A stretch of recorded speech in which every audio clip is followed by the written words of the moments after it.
பெரியாரை குறிவைத்திருப்பது அதிர்ச்சி அளிக்கிறது. சீமானவர்களின் பேச்சு நாகரிகத்தின் எல்லையை மீறியதாக விளக்கவாதமாகவும் இருக்கிறது. அவர் பேசுகிற அரசியலுக்கு அது எதிராக போய் முடியும்.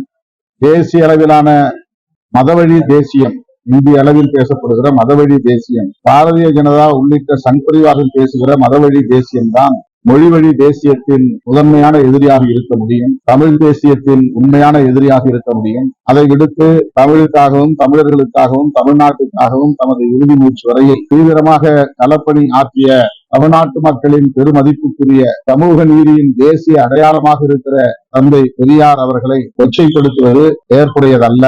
இந்த போக்கை அவர் கைவிட வேண்டும் என்று வலியுறுத்துகிறோம்.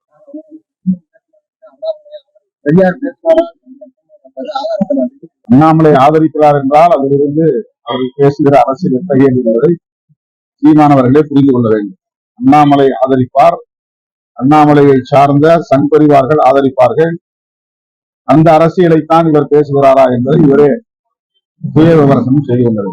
பெரியார் தமிழ் மீதும் தமிழ் மக்களின் மீதும் கொண்டிருந்த அக்கறையின் பால் சில விமர்சனங்களை வைத்திருக்கிறார்.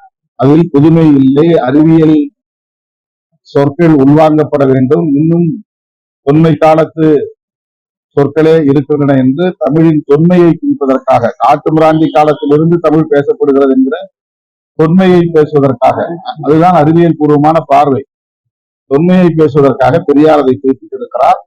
அது காலத்திற்கு ஏற்ப நவீன அறிவியல் வளர்ச்சிக்கு ஏற்ப, தொழில்நுட்ப வளர்ச்சிக்கு ஏற்ப புதிய புதிய சொற்களை உள்வாங்கி கொண்டு வளர்ச்சி பெற வேண்டும், வலுப்பெற வேண்டும் என்கிற அந்த எதிர்பார்ப்பில் அவர் சொன்னதை தவறாக திருப்பி பேசுகிறார். பெரியாருடைய தியாகத்தை கொச்சைப்படுத்துகிறார். இது ஏற்புடையதல்ல.